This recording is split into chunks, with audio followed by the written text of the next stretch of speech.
American black metal hails. This time we go indeed for some American stuff. Ancient Torment.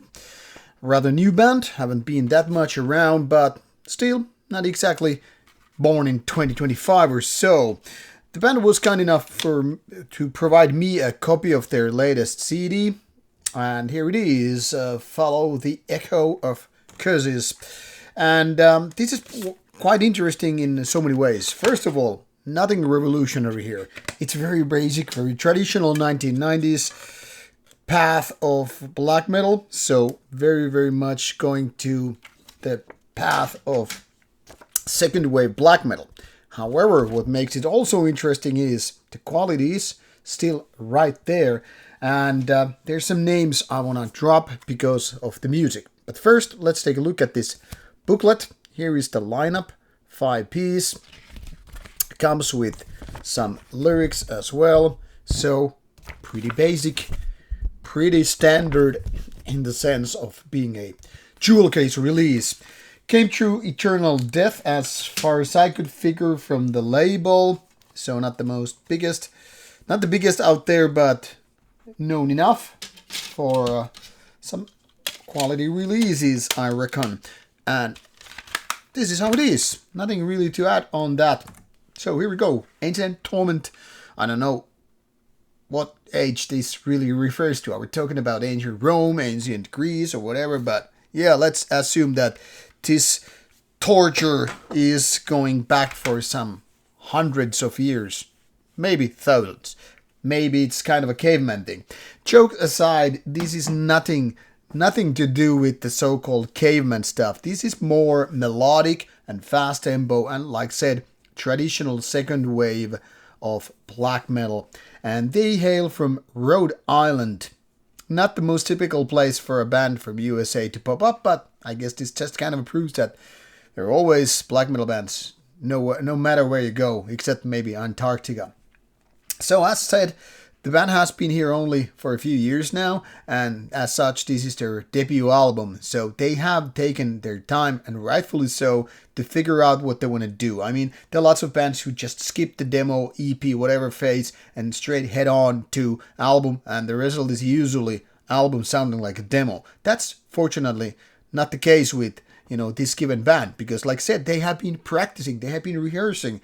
So my point here is, putting these mini releases out before you move on to a full album is usually a smart decision, and that's the case with Follow the Echo of Curses as well. So this is very new, 2025 August release, so haven't been out for too many weeks still.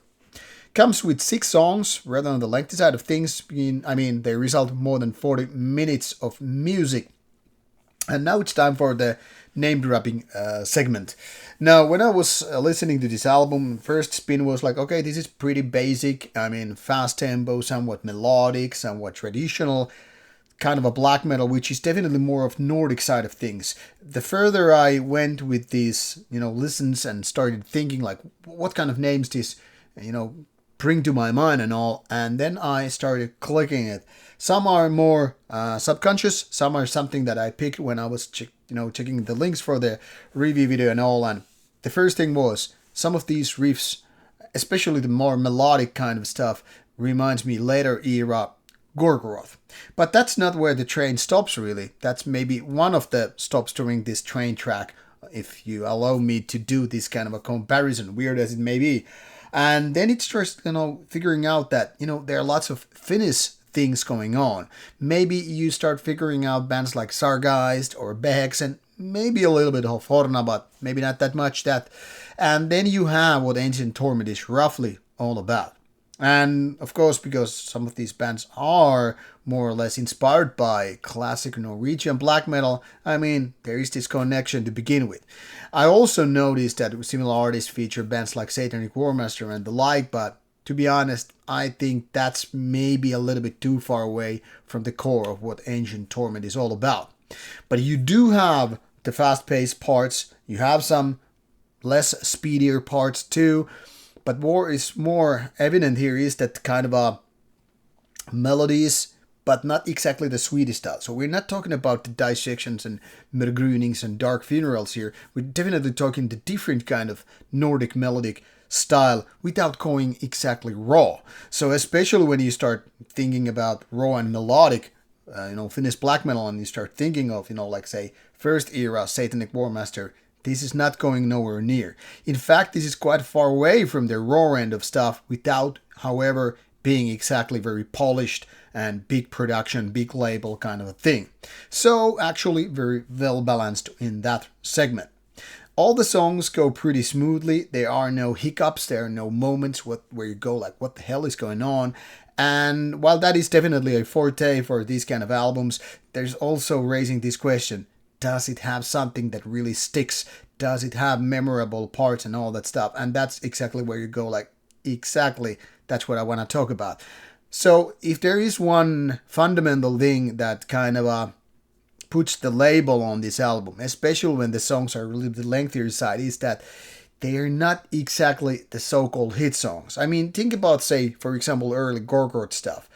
It's one of the reasons why it is so much memorable is exactly because, it's straight to the point and the songs are not overly exceeding. I mean, they're short and sweet, compact.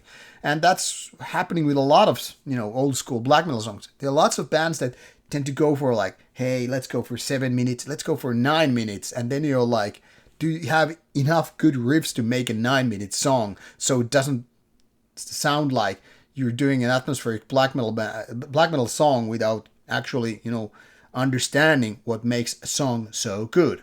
So to criticize this a little bit, I think some of these songs are overextending their stay. I mean, sometimes less is better. I mean, have some of the songs split into 2 parts and have more structured in terms of being more memorable and as such a little bit catchier. But apart from that, I don't really find major flaws here, and I don't know if that counts as a major flaw because, like I said, on average, this is actually pretty easy and smooth to listen to, and there are no weird moments, those hiccups I wanted to mention. So pretty good so far, definitely a decent debut album and worth giving a go. Obviously, you will find links provided in the description box, or then you can use your magical search tools with your favorite streaming service to figure it out. And if you like it, go for the physical product as always. Now off you go, piss off and listen to some black metal.